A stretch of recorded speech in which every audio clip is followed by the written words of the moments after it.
So who was Mad Jack Churchill? John Malcolm Thorpe Fleming Churchill was a British Army officer who fought in World War II.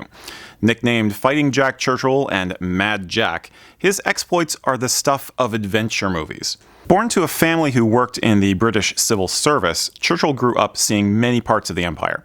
He was educated at King William's College and graduated from Sandhurst in 1926. His first post in the army was in Burma with the Manchester Regiment. In his spare time, he rode motorcycles long distances, taught himself the bagpipes, and how to shoot a longbow. He would later carry his pipes, a bow, and a claymore into battle. Churchill seemed destined to fight in an epic struggle of some kind.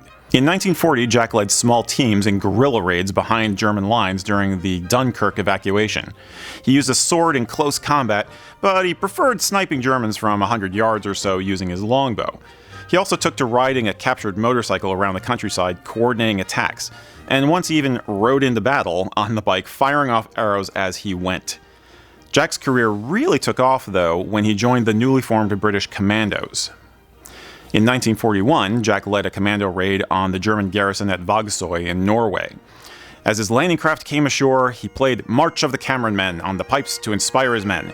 As he hit the beach, he dropped the pipes and charged in, throwing grenades. His outfit succeeded with flying colors. For his actions at Dunkirk and at Vagsøy, Churchill received the Military Cross and Bar. In July 1943, Jack commanded No. 2 Commando Unit from their landing site at Catania in Sicily. As usual, he had his trademark broadsword slung around his waist, a longbow and arrows around his neck, and his bagpipes under his arm. At Salerno, Jack's team, without orders by the way, launched a night raid capturing 136 prisoners. However, in the march home, he and one corporal got separated from their unit. No worries, Churchill just decided to keep on going on the offensive. He and his mate infiltrated more German positions around the town of Molina. With just his sword, Churchill personally took 42 more prisoners. He later remarked that it worked because Germans would take orders from anyone who showed they meant business and shouted loudly enough. In 1944, Jack again led the Commandos, this time with 1,500 Yugoslavian partisans in a raid on the island of Brač. After 2 days of rough fighting, almost all of the commandos were killed or wounded. Churchill himself became trapped with only a pistol and a few rounds left.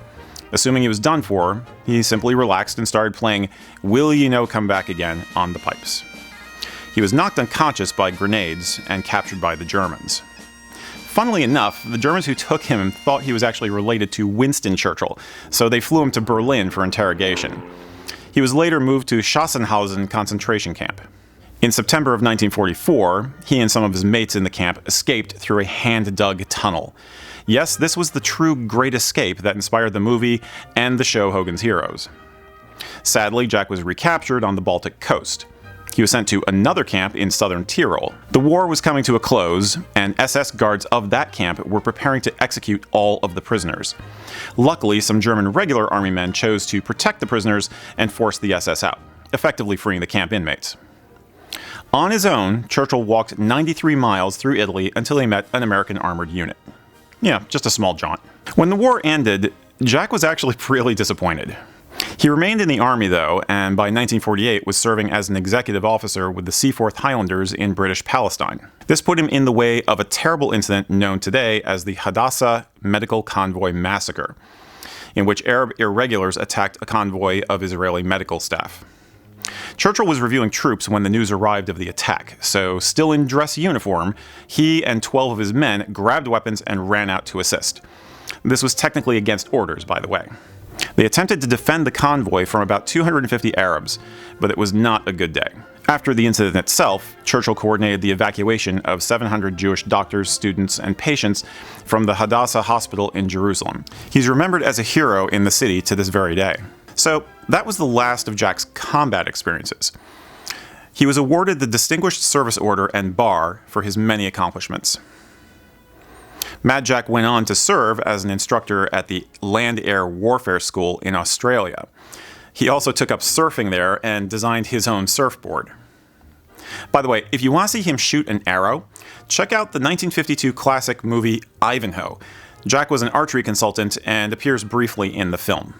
Mad Jack died on the 8th of March, 1996, aged 89, in the county of Surrey.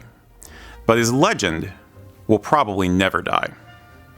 So, apparently Jack really had a bad relationship with most of his commanding officers, but at the same time, it must have been quite a trip to be serving with him in the Commandos.